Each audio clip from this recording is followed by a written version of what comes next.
بسم الله الرحمن الرحيم. صلى الله عليك يا سيدي ويا مولاي يا رسول الله، وعلى أخيك ووصيك وخليفتك أمير المؤمنين وقائد الغر المحجلين يعسوب الدين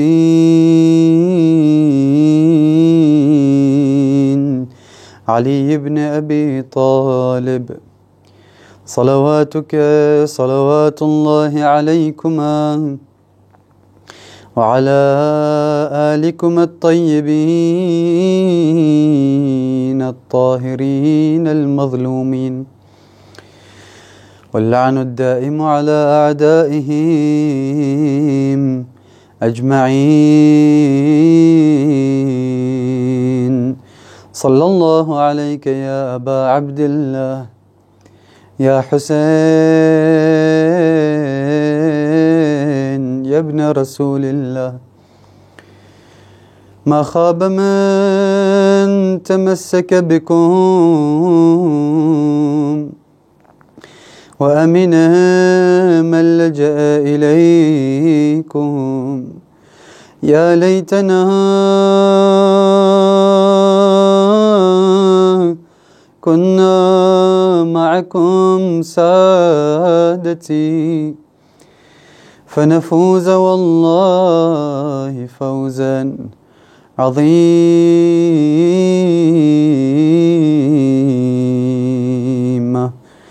اللهم كن لوليك الحجة ابن الحسن صلواتك عليه وعلى آبائه في هذه الساعة وفي كل ساعة وليا وحافظا وقائدا وناصرا ودليلا وعينا، حتى تسكنه أرضك طوعا وتمتعه فيها طويلا.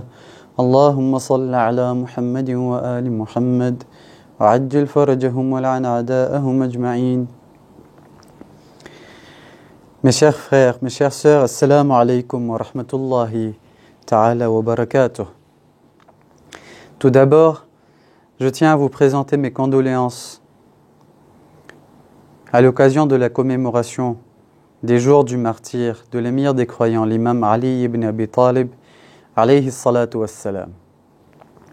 Qu'Allah subhanahu wa ta'ala accepte nos efforts, nos adorations, nos prières, nos jeûnes et nos bonnes actions en ce mois béni, et qu'il nous donne l'opportunité de l'adorer comme lui, il le souhaite.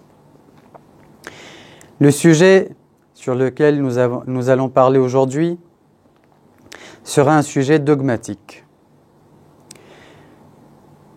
Pour prouver que l'imam Ali ibn Abi Talib alayhi salatu wassalam est le successeur légitime et direct du saint prophète, nous avons plusieurs sortes de preuves. Et on va parler aujourd'hui d'une sorte de preuve précise. Tout d'abord, nous avons des preuves logiques.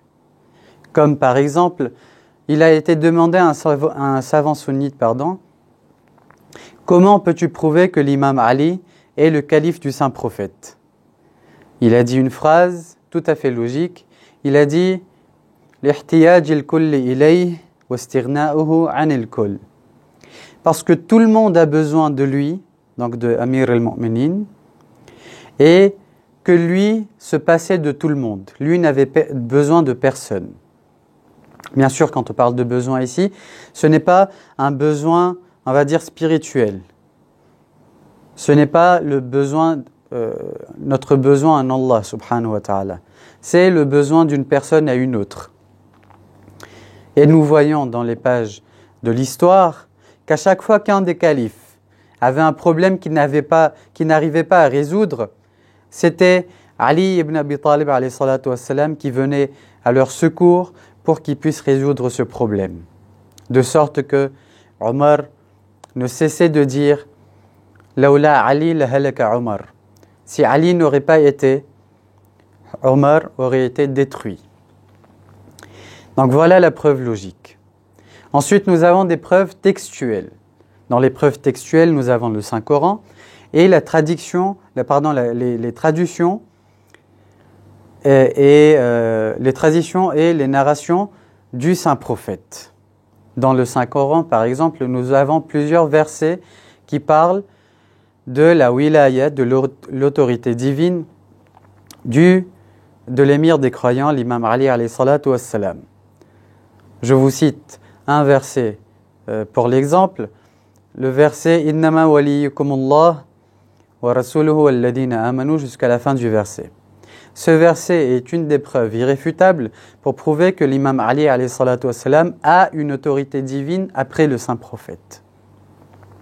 Donc voilà donc la preuve textuelle coranique. Ensuite, nous avons des preuves textuelles, donc dont les textes existent, dans les narrations et dans les hadiths de notre saint prophète et des pieux. Parmi les narrations les plus connues sur lesquelles nous pouvons nous baser pour prouver la succession légitime de l'imam Ali au saint prophète est l'événement de Ghadir Khoum. Quand le prophète a levé les bras de Amir al-Mu'minin devant le monde entier et a annoncé que l'imam Ali alayhi salatu wassalam est son successeur, son vizir, et c'est leur guide après le saint prophète en disant « Man kuntu mawla, fahada aliyun mawla ». Ensuite, nous avons le consensus, qui est appelé en arabe « al-ijma'». Qu'est-ce que le consensus ? Le consensus, c'est une preuve qui est utilisée en troisième position. Donc après les preuves textuelles, le Saint-Coran et les traditions, et puis les preuves logiques, et après les preuves consensuelles. Qu'est-ce que cela veut dire ? Ça veut dire que si les chiites et les sunnites, leurs savants, arrivent à un accord, cela s'appelle al-ijma', le consensus. Comment peut-on prouver, à partir du consensus des savants chiites et sunnites, que l'imam Ali a tout à fait son droit d'être le calife du saint prophète directement ? C'est que justement, et les chiites et les sunnites sont d'accord sur le fait que l'imam Ali est le calife du saint prophète. La différence, c'est que nous, les chiites, nous disons qu'il est le successeur direct du saint prophète et que eux disent qu'il est le quatrième. Ceci marche pour l'imam Ali alayhi salatu wassalam. Le consensus peut être utilisé pour l'imam Ali et ne peut pas l'être pour les trois autres califes. Parce que ce ne sont que les sunnites qui avouent que Abu Bakr, Omar et Othman étaient les califes du saint prophète. Donc il n'y a pas ici de consensus. Et enfin, nous arrivons à notre sujet. Ce sont des preuves qui ne sont ni logiques, donc on n'a pas besoin de faire une prémisse, de disposer une prémisse à une autre pour en sortir un résultat. Ce ne sont pas des preuves qui sont aussi fortes, on va dire, et dont on a des textes clairs, comme le Saint-Coran et les narrations du Saint-Prophète. Et ce n'est pas non plus question ici de consensus, c'est une question ici de prendre ces informations et d'analyser ces informations en toute conscience. C'est la conscience qu'il faut ici utiliser. Qu'est-ce qu'on utilise dans ces preuves, on va dire, qui appartiennent à la conscience? Ce sont des spécificités et des caractéristiques que seul Amir al-Mu'minin Ali ibn Abi Talib alayhi salatu wassalam possédait et personne d'autre à part lui ne les possédait. De sorte que celui qui voit ces informations ne peut que déduire que la personne la plus apte à succéder au saint prophète n'est que Amir al-Mu'minin Ali ibn Abi Talib alayhi salatu wassalam. J'en ai choisi quelques-uns, nous allons en parler brièvement. Premièrement, wiladatuhu fil Ka'ba, le fait qu'il soit né à l'intérieur de la Kaaba. Qui parmi les musulmans aujourd'hui pourrait prétendre être né dans cet endroit saint qui est la Kaaba? il est juridiquement interdit de rendre la Kaaba et n'importe quelle mosquée au monde impure. Et vous savez qu'au moment de l'accouchement, du sang peut sortir de la femme. Mais ici, l'imam Ali ibn Abi Talib alayhi salatu wassalam, a reçu cet honneur de la part d'Allah subhanahu wa ta'ala d'être venu au monde à l'intérieur de la maison mondaine, on va dire, d'Allah subhanahu wa ta'ala. Et ce n'était pas n'importe quelle venue au monde. Ce n'était pas n'importe quelle naissance.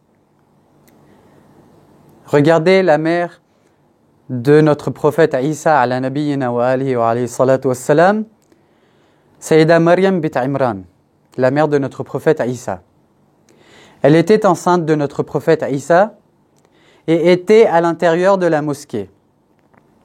Au moment où elle a ressenti les douleurs, au moment où elle a ressenti des contractions, Allah subhanahu wa ta'ala l'a ordonné de partir loin de la mosquée. Pourquoi? Parce que le masjid, la mosquée, n'est pas un endroit pour accoucher, pour mettre au monde un enfant. Mais quand est venu le tour de Sayyida Fatima bint Asad, alayhi salatu wassalam, la mère de l'imam Ali, elle était près de la Kaaba quand elle a ressenti des contractions. Elle a voulu sortir de la Masjid al-Haram. Vous savez, vous avez sûrement vu dans des photos, vous êtes sûrement déjà parti à la Mecque, qu'il y a la mosquée, la Masjid al-Haram, et au milieu de la Masjid al-Haram, il y a la Kaaba, le cube noir. Et toute la partie qui entoure la Kaaba est une mosquée. Sayyida Fatima bint Asad était à l'intérieur de la mosquée, elle a voulu sortir, là une fissure s'est apparue sur la Kaaba et elle a entendu une voix venant de l'intérieur de la Kaaba lui dire « Oh Fatima, approche, entre ici et c'est ici que tu vas mettre au monde ton enfant. » Et ce n'était pas n'importe quel accouchement. Elle est restée 3 jours et 3 nuits à l'intérieur de la Kaaba. Sa nourriture et sa boisson lui venaient du paradis. Donc, prenons cette information-là. Est-ce que cela ne suffirait pas à dire que parmi tous les musulmans qui sont restés vivants, parmi tous les compagnons que le saint prophète avait, c'est Ali qui a le plus de mérite, c'est Ali qui est plus apte à le succéder? Venons à la deuxième caractéristique de l'imam Ali. C'est la première personne à avoir prié derrière le saint prophète. C'est la première personne à avoir déclaré sa foi envers la prophétie du saint prophète, envers l'islam. Personne ne le nie. J'ai oublié de préciser au début que ces preuves que je vais présenter, ce sont des preuves sur lesquelles et les chiites et les sunnites sont d'accord, qui sont présents et dans nos livres et dans les leurs. Personne ne nie que la première personne à avoir cru au saint prophète était l'imam Ali ibn Abi Talib alayhi salatu wassalam. Ensuite, troisième preuve, c'est la seule personne, à part le saint prophète, à avoir récité des versets du Saint-Coran avant la révélation du Saint-Coran. Ceci s'est passé après sa naissance. Une fois que Sayyida Fatima bint Asad est sortie de la Kaaba, le prophète les a accueillis, il a pris l'imam Ali dans ses bras, et il est à savoir que l'imam Ali n'a pas ouvert ses yeux tant qu'il n'était pas dans les bras du saint prophète. Une fois que le prophète l'a pris dans ses bras, il a ouvert ses yeux, et la première chose que l'imam Ali a vu de ce monde était justement le visage du saint prophète. Et une fois qu'il a vu le visage du saint prophète, il a récité des versets du Saint-Coran. Qui peut prétendre avoir lu ou avoir récité des versets du Saint-Coran avant même qu'il ne soit révélé, avant même que le prophète ne soit choisi pour la prophétie? Même pour les autres religions, cherchant dans l'histoire, cherchant dans nos narrations, nous ne trouverons pas ne serait-ce qu'un texte qui dit que le prophète Isa, par exemple, a récité des parties de l'évangile avant sa révélation. ou que le prophète Moussa alayhi salam a récité des parties de la Torah avant sa révélation. Personne ne peut prétendre à cela, sauf l'imam Ali ibn Abi Talib alayhi salatu wassalam.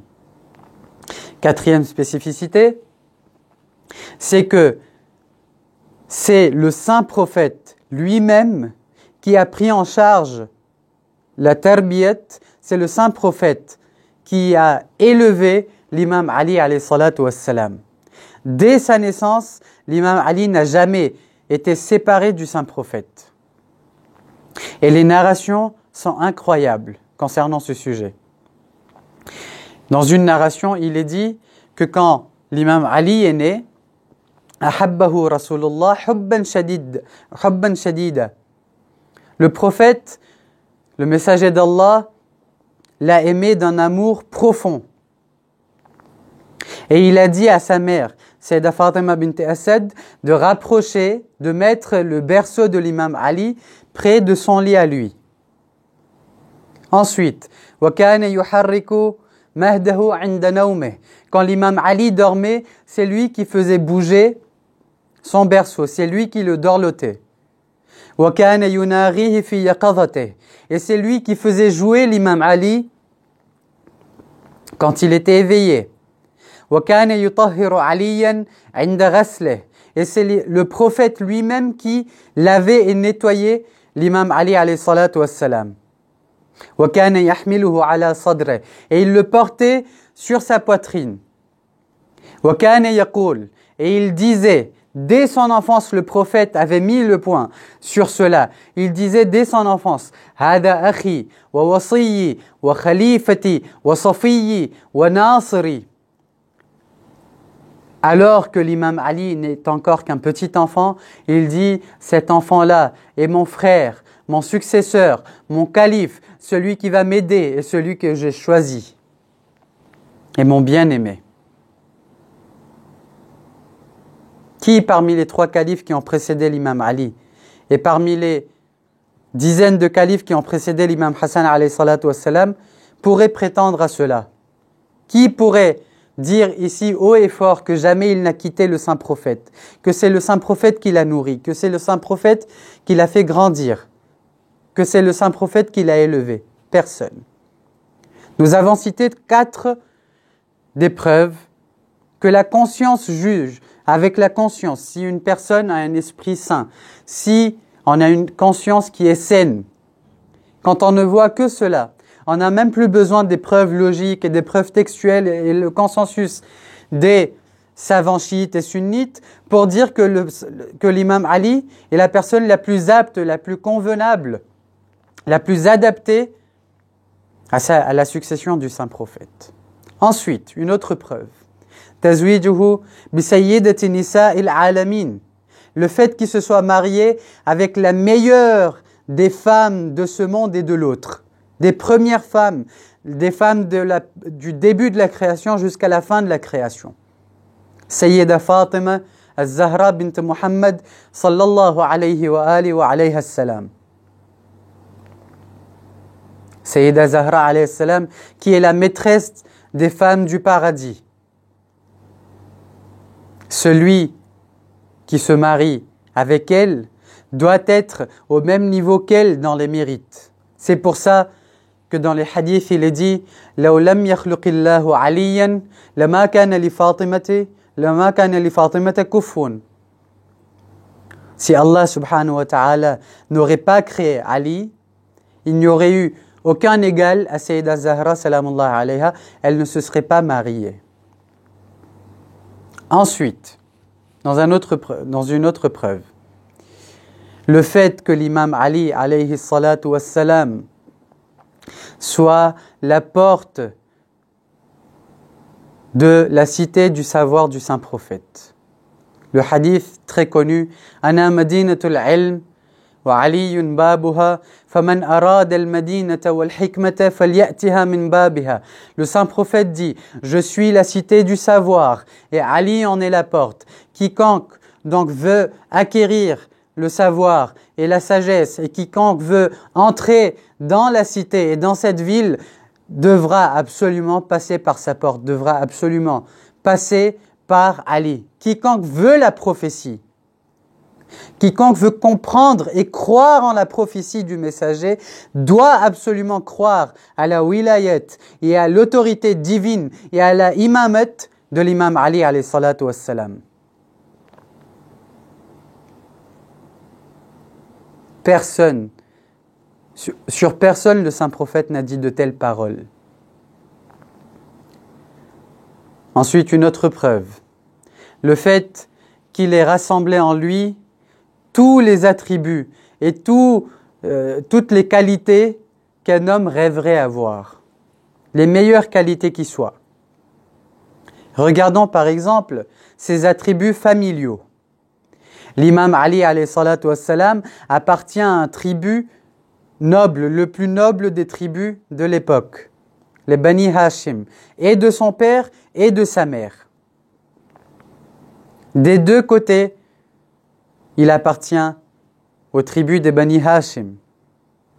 Si on regarde les attributs moraux de l'imam Ali alayhi salatu wassalam, personne ne pouvait l'égaler dans sa générosité, dans son courage, dans sa patience, dans sa persévérance. Personne n'était égal à l'imam Ali alayhi salatu wassalam dans ces qualités-là et dans les dizaines d'autres qualités qu'il possédait. Qui était égal à lui? Et si on regarde ses attributs physiques, personne n'était plus beau et plus élégant que l'imam Ali alayhi salatu wassalam.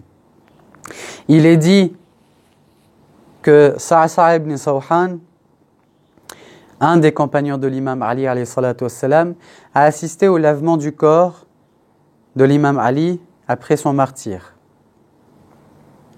Il a vu le visage de l'imam Ali et il dit « Lam yataghayyar min jamalihi shay'». Il n'avait rien perdu de sa beauté. Ensuite, il a regardé le visage de l'imam Ali et il a dit « Ma ajmalaka ya Abal Hassan, hayyan wa mayyita ». Ô Ali, combien tu es beau, que tu sois en vie ou décédé. Et enfin, donc, nous avons tout cela dans notre conscience. Ramenons une personne qui ne soit pas musulmane, qui soit neutre, un juif, un chrétien, un athée. Montrons-le ces preuves-là. Ensuite, demandons-le lui. Qui de Ali ou des trois autres est le plus apte à succéder au saint prophète directement? Eux-mêmes, les sunnites eux-mêmes, disent que parmi les conditions qu'une personne doit avoir pour qu'il soit éligible au califat du saint prophète, à la succession du saint prophète, c'est qu'il doit avoir du savoir, du ilm, du shuja'ad, du courage et du adalat, de la justice. Et tous sont d'accord que Ali kana a'lam an-nas, Ali était le plus savant des hommes. Aliyun kana ashja' an-nas, Ali était le plus courageux des hommes. Wa Aliyun kana a'dal an-nas, Ali était le plus juste des hommes. Pourquoi alors choisir les trois autres? Pourquoi choisir n'importe qui à part Ali? Et enfin, le dernier caractéristique que l'imam Ali alayhi salatu wassalam possède et que personne d'autre dans ce monde, à part le saint prophète, peut dire de même, c'est qu'au moment de son décès, il y a eu des événements qui ne sont apparus que pour l'imam Ali alayhi salatu wassalam et pour personne d'autre. Cette voix de l'ange d'Ibrahim qui a été entendue en disant « Tahaddamat wallah, arkanul huda, wanfasamat wallah, wantamasat wallah, nujumus sama' wa a'lamut tuqa, wanfasamat wallah, al-urwatul wuthqa ». Les piliers de la bonne voie ont été par Allah détruits. Les étoiles du ciel et les drapeaux de la dévotion ont été par Allah sont disparus. Le lien ajusté par Allah s'est brisé. Je jure par Allah que le lien ajusté s'est brisé. Qui, au moment du martyre de quelle personne l'ange Jibril a donné ce genre de cri? Mais les musulmans n'ont pas compris l'imam Ali alayhi salatu wassalam. Ils l'ont opprimé. Durant le fameux dernier vendredi du mois de Sha'ban, durant lequel le saint prophète a prôné son fameux discours, Al-Khutbah Sha'baniya, où il cite les mérites du mois de Ramadan, une fois qu'il a terminé son prône, l'imam Ali alayhi salatu wassalam se leva et demanda au saint prophète, au messager d'Allah, quelle est la meilleure des actions que nous pouvons accomplir dans ce mois béni? Le prophète lui répondit, c'est de s'abstenir de ce qu'Allah subhanahu wa ta'ala a interdit. Et le prophète se mit à pleurer. L'imam Ali lui demanda au messager d'Allah, pourquoi pleurez-vous? Le saint prophète lui a répondu, je pleure pour les calamités et les malheurs qui tomberont sur toi, Ali, après mon décès. C'est comme si que je te voyais en train de prier alors que le plus misérable des misérables vient et porte un coup d'épée sur ta tête, de sorte que ta barbe sera imprégnée de ton sang. C'est durant la nuit d'Al-Qadr, la 19e nuit du mois de Ramadan, que cela s'est passé. Il est dit qu'il était dans la maison de Kulthum, sa fille, pour la rupture du jeûne. Sayyidah Kulthum lui a rapporté du pain d'orge, du sel et du lait. L'imam Ali, en voyant cela, lui a demandé « Oh ma fille, m'as-tu déjà vu? Quand as-tu vu ton père manger 2 nourritures différentes sur une table, en un repas? Il ne mangea alors que le pain et le sel.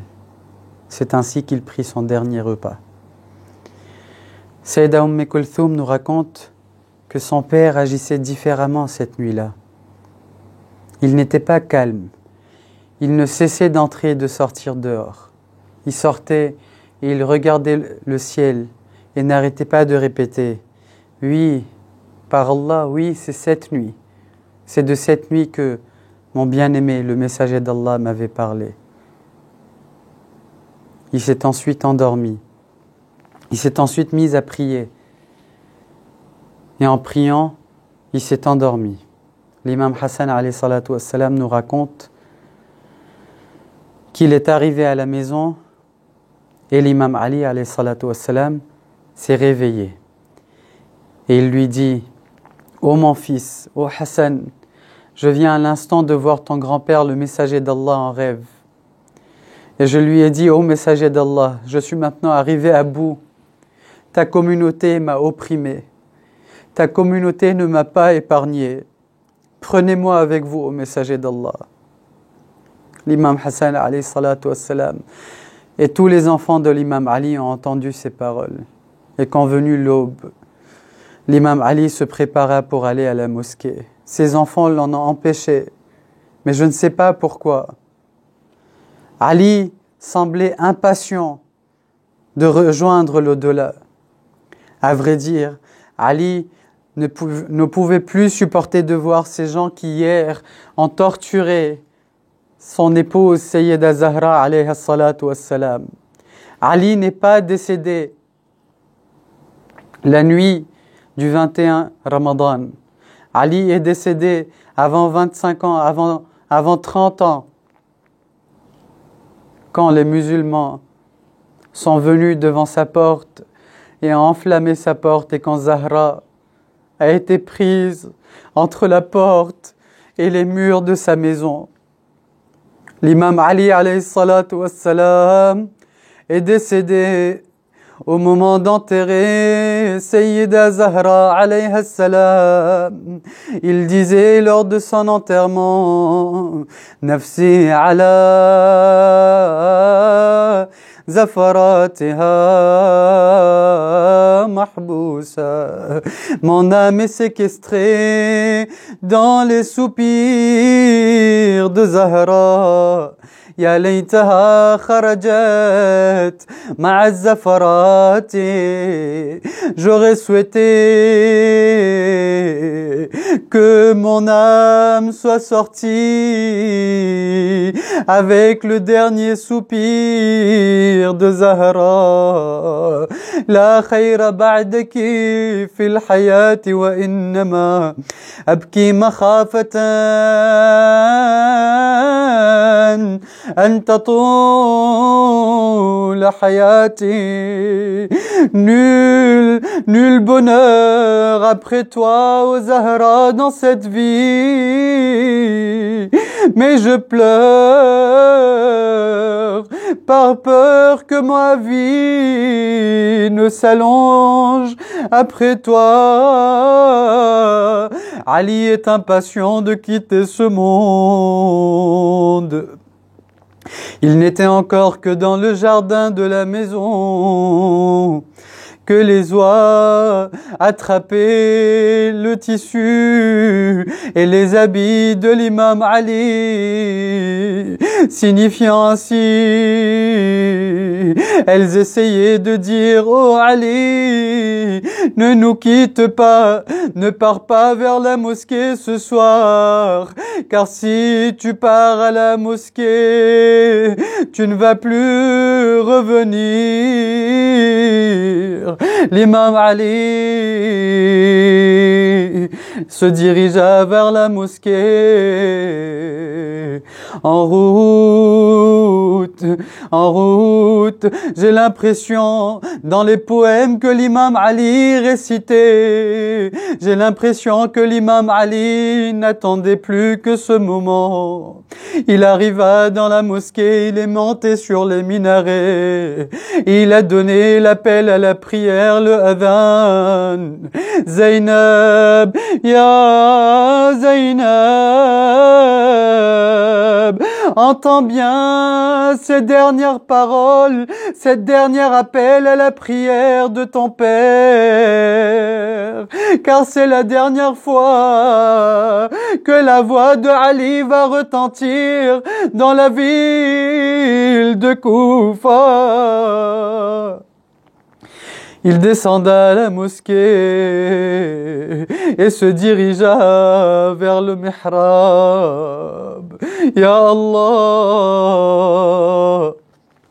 il vit que Ibn Muljam était endormi sur son ventre.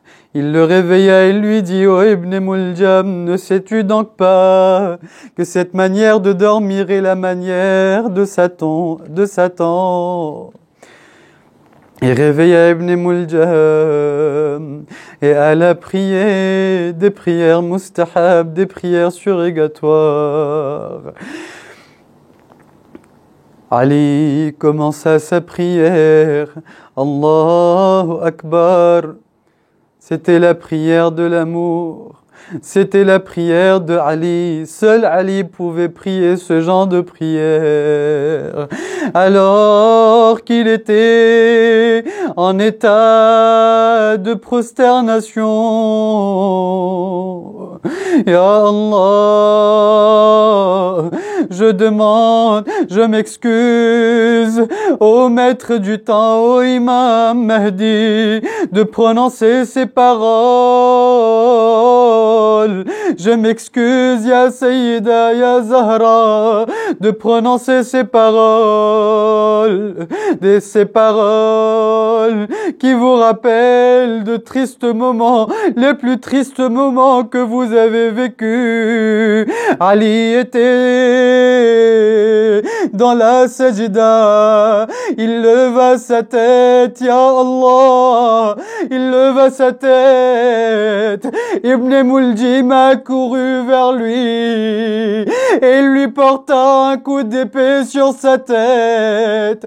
Ali tomba dans la prosternation.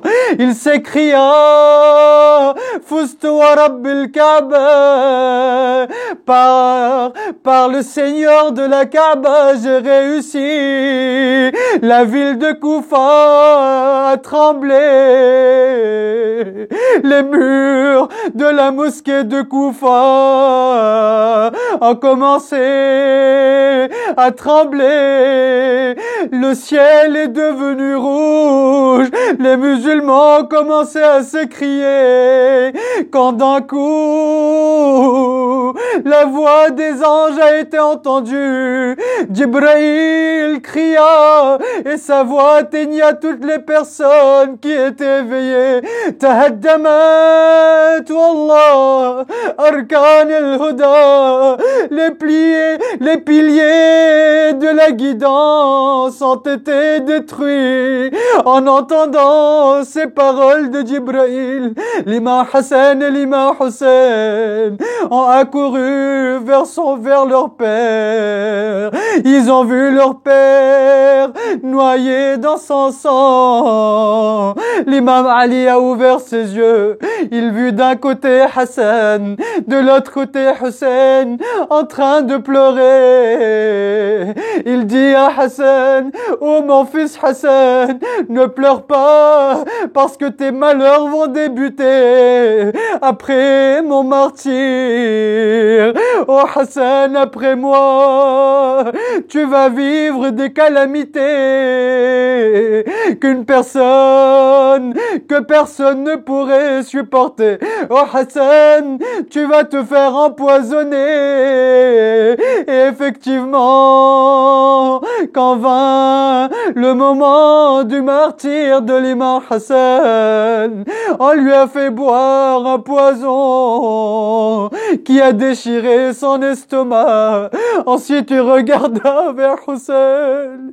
Il dit, oh Hussein, ne pleure pas. Tes calamités et tes malheurs ne vont commencer qu'une fois que je vais quitter ce monde.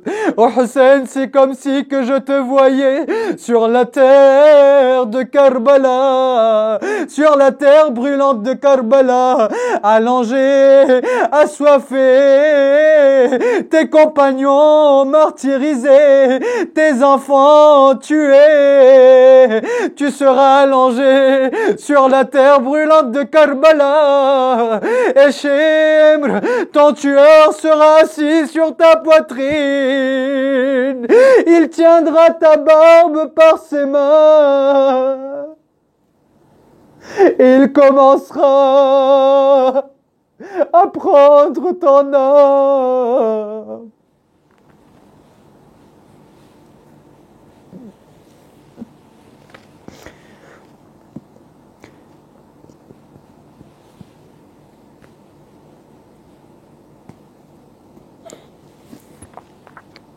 ألا لعنة الله على القوم الظالمين سيعلم الذين ظلموا أي منقلب ينقلبون ربنا تقبل منا إنك أنت السميع العليم